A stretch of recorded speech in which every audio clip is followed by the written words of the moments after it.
Distinguishing features of noble character in Islam. Noble character in Islam is characterized by unique qualities which distinguish it from all other faiths, including the following. 1. Noble character is not confined to a particular type of people.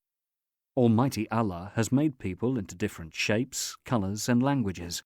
They are all equal in His sight, and no one has an advantage over another except in piety and noble conduct. As the Quran states, O mankind, we have created you of a male and a female, and made you into nations and tribes, that you may know one another. Verily, the most honorable of you in the sight of Allah are the most pious of you. Surat Al-Hujurat 49:13. Indeed, noble character characterizes Muslims' relationship with all members of society. There is no difference whatsoever between rich and poor, black and white, Arab and non-Arab, or a prince and a pauper. How to treat non-Muslims. Allah commands us to show kindness and courtesy to everyone without exception. For justice, kindness, and mercy are aspects of good character which a Muslim observes in his words and deeds with Muslims and non-Muslims alike. A Muslim ought to embody good character traits as a means to call others to this great religion of Islam. The Quran says, Allah does not forbid you from being good to those who have not fought you on account of your religion, or driven you from your homes, or from being just towards them. Allah loves those who are just. Surat Al-Mumtahina 60:8. Allah only forbids us to make friends with those belligerent non-Muslims who fight us because of our religion. He also forbids us to admire their way of life, which clearly upholds unbelief and polytheist practices. As the Quran states, Allah only forbids you respecting those who made war upon you on account of your religion, and drove you forth from your homes, and backed up others in your expulsion, that you make friends with them. Whoever takes them for friends are wrongdoers. Surat Al-Mumtahina 60:9. 2. Noble character is not confined only to human beings. Good treatment of animals. The Prophet once mentioned that a woman deserved punishment in hellfire because of a cat that she had restrained and left it to starve to death. He also mentioned the story of a man whom Allah had forgiven after giving a thirsty dog some water to drink. A woman entered hellfire because of a cat which she had tied, neither giving it food nor setting it free to eat from the vermin of the earth. Sahih al-Bukhari 3140, Sahih Muslim 2619. He also said, while a man was walking along a road, he became very thirsty, and he found a well. He lowered himself into the well, drank, and came out. Then he saw a dog panting and eating mud because of excessive thirst. The man said, "This dog has become exhausted from thirst in the same way as I." He lowered himself into the well again and filled his shoe with water and gave the dog some water to drink. Allah thanked him for his good deed and forgave him. The people asked, "Messenger of Allah, is there a reward for us in serving these animals?" "Yes," he replied, "there is a reward for serving every living thing." Sahih al-Bukhari 5663, Sahih Muslim 2244. Preservation of the environment. Islam instructs us to make the world a better place by using the earth's natural resources to build a civilization and engage in development and production for the general welfare of mankind, while at the same time trying to preserve such resources and prevent others from abusing or unnecessarily wasting them. Corruption in all its forms, and by whatever means it may be caused, is frowned upon in Islam and abhorred to the Creator himself. As the Quran states, Allah does not like corruption. Surat Al-Baqarah 2:205.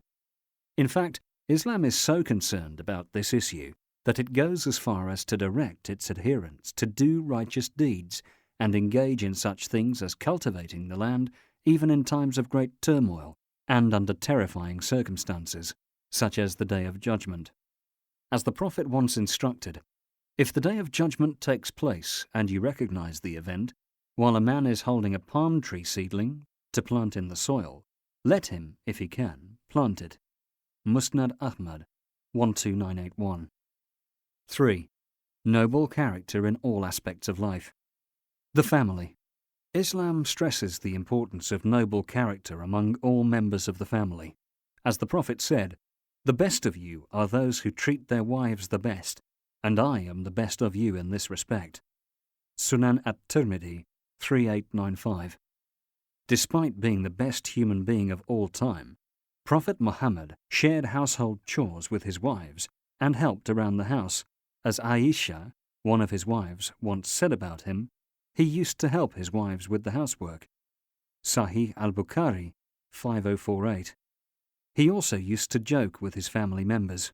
Aisha said, "I accompanied the Prophet on a certain journey when I was young and thin. The Prophet asked the people to move on, and they marched ahead. Then he turned to me and said, 'Come on, let us have a race.' I raced him and I won the race." He did not mention this incident again. However, when I later put on more weight and I forgot all about this incident, I accompanied him again on some other journey. He asked the people to march ahead, and they did. Then he asked me to race him. I raced him, but he won. The Prophet laughed and said, "This was to make up for my previous defeat." Musnad Ahmad 26277. Trade. Because people's love of wealth may get the better of them and prompt them to engage in forbidden practices, Islam stresses the importance of observing noble character, which serves to put an end to such practices. The following are some examples of the points Islam stresses in this respect. It warns traders who deal with fraud against a severe punishment on the Day of Judgment. As the Quran states, "Woe to those who give short measure or weight, those who, when they take a measure from people, exact full measure, but when they give them a measure or weight, hand over less than is due." Surat al-Mutaffifin 83:3. It urges traders to show kindness and leniency. As the Prophet said, "May Allah have mercy on a man who is kind when he buys, when he sells, and when he demands his due." Sahih al-Bukhari 1970. Industry. Islam advises workers to observe a number of ethical principles and standards, including the following: to be as highly proficient at their jobs as they possibly can. The Prophet said, "Allah likes to see that when you do something, that you do it well." Musnad Abu Ya'la 4386.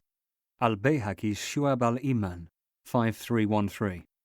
To honor their obligations, as the Prophet said, "The signs of the hypocrite are three. When he speaks, he lies. When he promises, he breaks his promise. And when he is entrusted, he betrays the trust."